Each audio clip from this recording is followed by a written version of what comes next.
O ministro Alexandre de Moraes, do STF, afirmou que a eleição de Donald Trump à presidência dos Estados Unidos não vai mudar em nada sua atuação na Suprema Corte brasileira. A informação é do portal Metrópolis.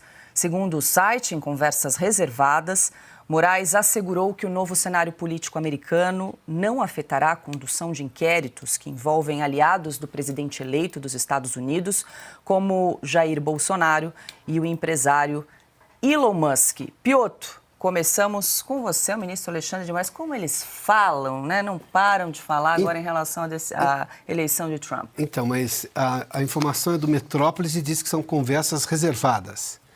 Então, esse é o ponto.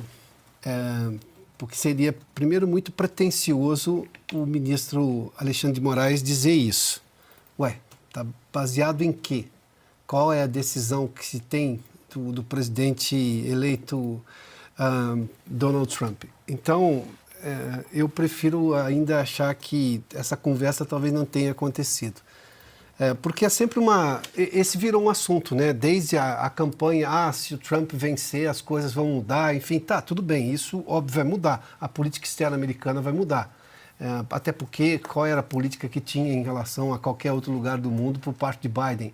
Tinha uma política caótica e às vezes tinha política nenhuma, porque não estava tomando decisão, né? Então esse é um ponto. Agora, eu prefiro ouvir isso de viva voz. Se de viva voz o ministro disser isso ali durante um julgamento no plenário, tudo bem, aí a gente pode ir adiante, mas por enquanto eu acho que é mera especulação do jornal. Acho muito pouco crível que essa conversa tenha acontecido. Seria pretensioso e um erro político também, porque primeiro, vai mudar o quê? O que ele acha que poderia ser mudado? Então ele estaria admitindo, por exemplo, que tem coisas que foram só política, não foi nada jurídico. Então eu acho um pouco crível que isso tenha acontecido, sinceramente. Será? Consta que essa conversa aconteceu ou não? Porque realmente é uma conversa de bastidor, a Metrópolis não deu em on, foi em off, teria ocorrido aí essa conversa com o ministro Alexandre de Moraes.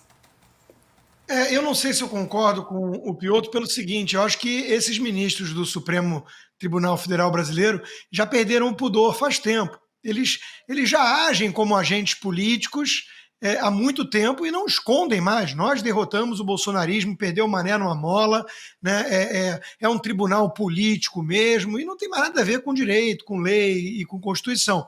Então, ele está respondendo como um político. Eu acho crível que ele tenha mandado recado pelo Metrópolis, eu só acho estranho que não seja por aquela outra emissora. Mas eu acho crível, sim, ele mandar recadinho do tipo, tô firme e forte aqui. Agora, eu também não espero que ele vá recuar. Alguém com um perfil que o ministro Alexandre de Moraes demonstra ter, não costuma recuar e, por isso, muitas vezes na história, costuma acabar muito mal, né? Mas eu quero lembrar que o Trump tem, sim, um arsenal ao seu dispor. Por exemplo, o Magnitsky Act, né, que é um projeto que ele pode, com base lá no caso do russo e tudo, ele pode congelar ativos no mundo inteiro que negocia com os Estados Unidos, na pessoa física do Alexandre de Moraes, por exemplo. Né? Imagina o outro ministro, o Pavão, o Supremo, que gosta muito de vir aqui para Miami, para Key Biscayne, um apartamento multimilionário, né, que está no nome de um trust, mas a gente sabe de quem ele talvez tenha que se contentar com um Caracas, com Havana, que não é o mesmo charme, não tem a mesma infraestrutura. Talvez em Varadeiro ele consiga curtir uma boa praia, mas não é Key Biscayne. Então, Paula, eu acho sim que os ministros estão mandando um recadinho pela imprensa, pela sua assessoria informal, já tentando sinalizar que estão tranquilos e que vão seguir o rumo da perseguição política no Brasil, da censura e por aí vai. Mas eu acho que vai ter consequências. Eu, pelo menos, espero que sim. Neste ponto, eu acredito, via Departamento de Justiça, apenas aplicando a lei americana. Isso os americanos não pensam. Óbvio que sim. Você tem aqui, por exemplo, perseguição ao empresário americano. Por qual razão? Baseado na lei ou numa interpretação completamente equivocada? Ou meramente política de perseguição? Este é um ponto. O que, por exemplo, foi feito na visão do Supremo, vamos só para pegar o caso mais recente, em relação a Starlink, ter os ativos dela congelados aqui no Brasil para pagar uma multa do X. Esse é o tipo de coisa que, obviamente, o governo americano não vai permitir sob Donald Trump, via Departamento de Justiça. Quanto a isso, eu não tenho dúvida alguma que vai ocorrer e vai se intensificar, coisa que não foi feita até recentemente, pelas posturas políticas do Elon Musk, que a Casa Branca de Joe Biden discordava, ou sei lá, não tinha ali a proximidade suficiente para isso. O que também sugere que a Casa Branca deixou de defender o interesse americano. E diante de uma arbitrariedade, porque nós dissemos aqui, os juristas brasileiros todos concordam que foi arbitrário. O que eu não consigo ainda, e não tenho por que imaginar que essa conversa existiu, de que o ministro, olha, não vou fazer. Isso eu prefiro ouvir de viva voz. É o tipo de coisa que, a menos que conte para mim reservadamente, eu tenho uma certa dificuldade de repórter de Brasília que diz assim, ouvi tal coisa. Interlocutores 34 disseram. anos de jornalismo ensinam alguma coisa para você. Agora eu vou jogar para o Caute, que é o voto de Minerva. Caute, você acha que essa conversa aconteceu ou não? Moraes ele estaria usando o veículo para mandar algum recado? Como é que você enxerga essa situação? Mas com certeza aconteceu, não só com o Metrópolis, porque eu estava dando uma olhada também na Folha e também estava uma colunista da Folha estava dizendo que os ministros estão fazendo piadas com essa questão de quem vai perder antes o visto para os Estados Unidos. O Supremo desmentiu isso depois. Mas, sim, mas é aquela coisa de vamos falar, depois a gente desmente, mas esse negócio, evidentemente, falaram internamente nos chats internos e alguém vazou essa informação.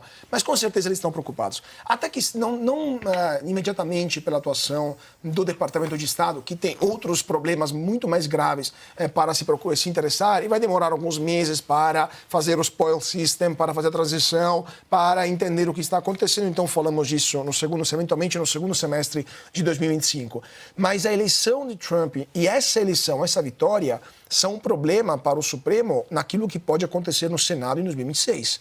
Porque isso gera um efeito cascata, um efeito de esperança para o eleitorado conservador brasileiro, que vai levar muita mais gente que estava já com pouca, vamos dizer assim, esperança mesmo, né? Com pouca previsão de mudança aqui no Brasil, já estava desanimada, já estava desiludida, a voltar para as urnas. Muita gente que diz, mas para que votar? Não muda nada, vou embora do Brasil. Viu que dá para mudar nos Estados Unidos dessa forma, irá votar em 2026 com muita mais vontade. Então, o risco real para o Supremo, além, claro, de uma investigação, de um congelamento de bens, imagina só se o governo americano ordenar o congelamento de bens de um ministro do Supremo e o banco onde esse ministro tem recursos tem uma exposição no território americano e é obrigado a fazer isso, porque senão ele vai sofrer sanções na pessoa jurídica do banco lá no território americano. É óbvio que será um problemaço.